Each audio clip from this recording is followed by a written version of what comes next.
আসসালামু আলাইকুম। আবারও চলে আসছি আপনাদের মাঝে নতুন একটা রেসিপি নিয়ে। আজকের রেসিপি হলো পুঁই শাকের বিচি দিয়ে শুটকি দিয়ে একটা তরকারি তৈরি করব। কিভাবে তরকারিটা তৈরি করতে হয় আপনাদেরকে আজকে আমি করে দেখাবো।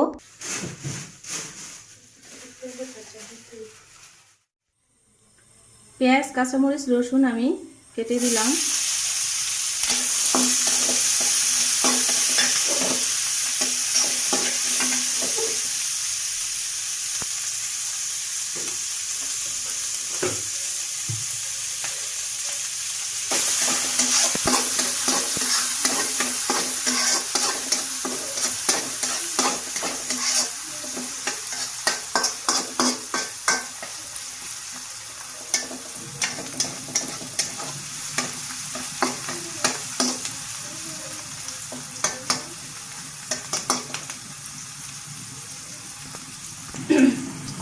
আমি এখন কয়েক সেকেন্ডের মতো শুটকিটা ভেজে নিব।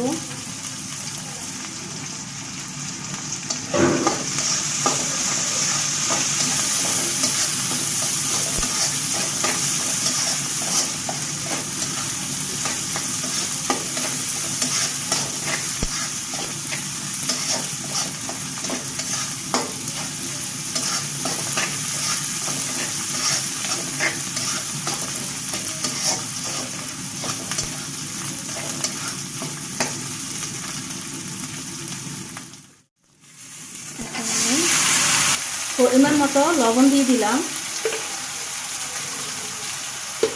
1 চা চামচ হলুদের গুঁড়া,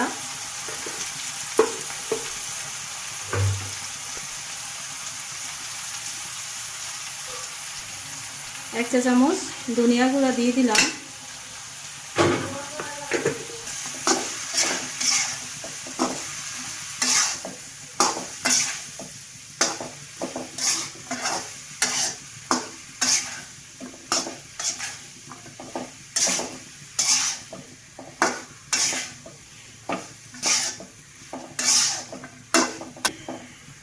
কম জালে এটা আস্তে আস্তে কষাতে হবে।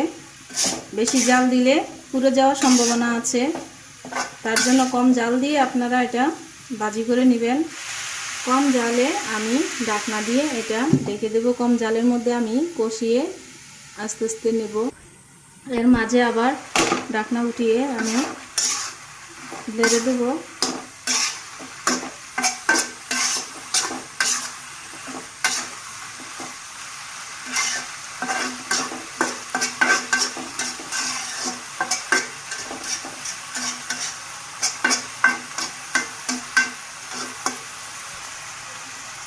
এটা দিব, আবারও ঢাকনা আমি দিয়ে দিলাম।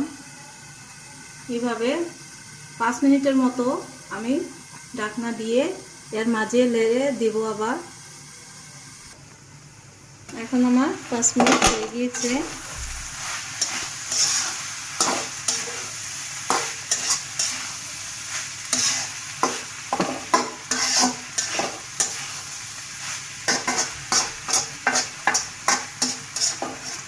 ভাজিটা আমার একদম কমপ্লিট হয়ে গিয়েছে। এখন আমি চুলা থেকে নামিয়ে তৈরি হয়ে গেল পুঁই শাকের বিচি দিয়ে আলু শুটকি দিয়ে ভাজি। কিভাবে তৈরি করেছি আপনাদেরকে দেখিয়েছি। এভাবে আপনারা তৈরি করে দেখুন, খেতে খুবই সুস্বাদু। পুঁই শাকের বিচি দিয়ে অনেকে আবার পুঁই শাকের বিচিটা খেতে জানে না, তার জন্য আজকে আমি এটা তৈরি করে আপনাদেরকে দেখালাম। খুবই সুস্বাদু এই ভাজিটা। আপনারা আমার ভিডিওর মাঝে থাকার জন্য খুবই ধন্যবাদ। সুস্থ থাকুন, ভালো থাকুন। আল্লাহ হাফেজ।